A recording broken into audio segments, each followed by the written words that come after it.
with the bands.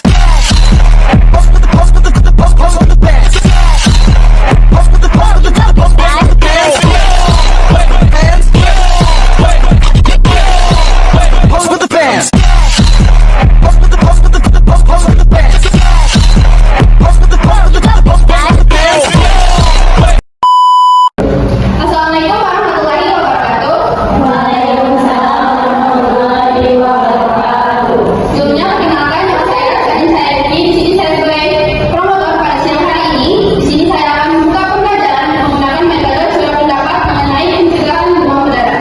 Nah, surat pendapat itu adalah metode diskusi kelompok untuk mengeluarkan ide-ide kreatif dan spontan untuk membahas suatu permasalahan tertentu tanpa mengkritik. Adapun tujuan dari metode pembelajaran surat pendapat ini ada 6. Yang pertama itu untuk merangsang lahirnya ide, yang kedua itu untuk melibatkan semua peserta, yang ketiga itu untuk melatih kemampuan berpikir secara kritis, logis, dan tepat, yang keempat itu untuk mengumpulkan berbagai pendapat, informasi, serta pengalaman, yang kelima itu untuk menemukan sebuah solusi, yang keenam itu untuk meningkatkan motivasi belajar. Dan itu langkah-langkah dari metode pembelajaran ini. Yang pertama itu kita harus melakukan persiapan, yang kedua itu menyampaikan masalah apa yang akan kita bahas, terus yang ketiga itu kita curah gagasan atau kita melakukan diskusi, yang keempat itu meninjau dan menganalisis ide, terus yang terakhir itu kita melakukan evaluasi dan membuat kesimpulan dari pembelajaran ini. Nah, tadi sudah saya jelaskan mengenai tahapan, tujuan, dan juga pengertian dari curah pendapat. Di sini siapa yang bisa menjelaskan kembali tujuan dari metode curah pendapat? Ya, silakan. Tujuannya itu melatih kemampuan berpikir, meningkatkan motivasi belajar, dan merangsang ide, Kak. Oh, oke, tepat sekali. Terima kasih untuk Dipa. Nah, selanjutnya di sini siapa yang bisa menjelaskan kembali apa saja langkah-langkah dari metode pembelajaran curah pendapat? Ya, Mama, silakan. Baik, yang pertama itu Kak, persiapan, yang kedua yaitu penyampaian masalah, yang ketiga curah gagasan atau diskusi, yang keempat meninjau atau menganalisis ide, yang kelima yaitu evaluasi dan kesimpulan, Kak. Oke, tepat sekali. Terima kasih untuk Ola. Sebelumnya di sini apakah adik-adik semuanya sudah tahu apa itu penyakit demam berdarah Dengue? Ya, pada yang di belakang silakan. Perkenalkan Kak, nama saya Diva, saya perwakilan dari jurusan promosi kesehatan. Menurut saya Kak, penyakit DBD ini adalah penyakit yang disebabkan oleh virus dengue. Baik, apa ada lagi yang ingin berpendapat? Silakan. Baik Kak, perkenalkan nama saya Nilanda Lestari dari jurusan perawatan. Izin menambahkan, menurut saya penyakit DBD itu dapat ditularkan melalui gigitan nyamuk Aedes Kak. Oke, jadi jawaban adik-adik tadi sudah benar semua. Di sini kakak akan menjelaskan secara rinci apa itu demam berdarah. Jadi penyakit demam berdarah dengue itu adalah penyakit infeksi akibat virus yang menular melalui gigitan nyamuk Aedes aegypti. Oke, jadi selanjutnya kita akan membahas penularan dari penyakit demam berdarah dengue. Di sini apakah ada adik-adik yang sudah tahu penularan dari penyakit demam berdarah dengue ini? Oke, pada silakan. Baik Kak, kalau menurut saya, sebelumnya perkenalkan nama saya Lola Putri dari jurusan kebidanan.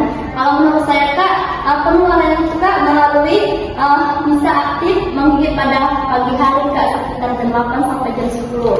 Untuk siang hari atau sore hari itu Kak jam 1 Kak paling efektif untuk gigit nyamuk Aedes ini Kak. Apalagi ada yang berpendapat? Perkenalkan nama saya Fadlan Nurulisa, saya dari jurusan Teknik. Menurut saya penularan dari demam berdarah itu dari nyamuk yang bertelur di genangan air bersih seperti bak mandi, kaleng bekas, dan pot bunga. Oke, jadi jawabannya tadi sudah benar semua ya. Jadi kita akan menjelaskan dari penularan penyakit demam berdarah.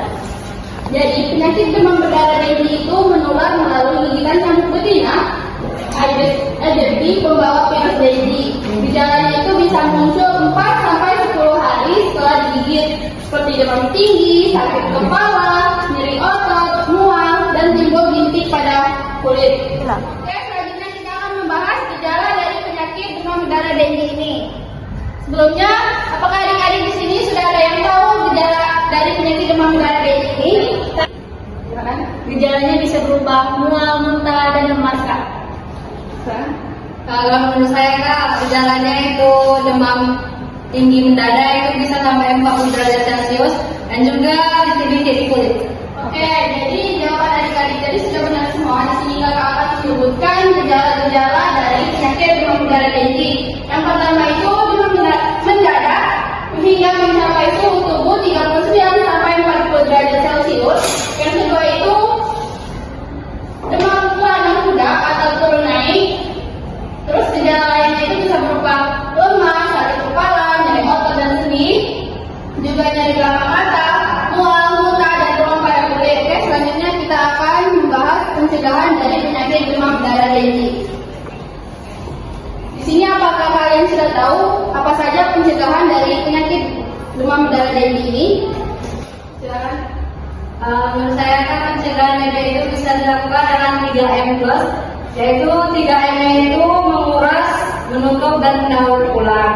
Sedangkan plusnya itu kita bisa menggunakan sebelum tidur tuh pakai lotion anti nyamuk, terus pakai lampu Kak, terus memelihara tumbuhan lavender gitu Kak. Jawabannya tadi sudah benar. Di sini kakak akan menambahkan pencegahan demam berdarah dari penyakit demam berdarah Dengue. Di sini pencegahannya yang pertama itu ada 3M, yaitu menguras, menutup, dan mendaur ulang. Selanjutnya itu plusnya itu bisa merealisasikan pemakan jentik, pasang kawat kata, gotong royong, dan membersihkan lingkungan. Dan yang selanjutnya itu tutup baju bekas, perbaiki saluran air, dan tanam pengusir nyamuk. Selanjutnya kita akan membahas penyelesaian dari penyakit demam berdarah Dengue ini. Sebelumnya, apakah adik-adik kalian sudah ada yang tahu apa saja sih penyelesaian dari penyakit demam berdarah Dengue ini? Ya, silakan. Contohnya seperti terapi cairan, memberikan cairan. Lalu yang kedua itu pemeriksaan laboratorium. Lalu yang ketiga pemantauan tanda vital. Oke, jawaban adik-adik tadi yang menjawabnya sudah benar ya. Di sini kakak akan melengkapi jawaban dari adik-adik. Yang pertama itu kita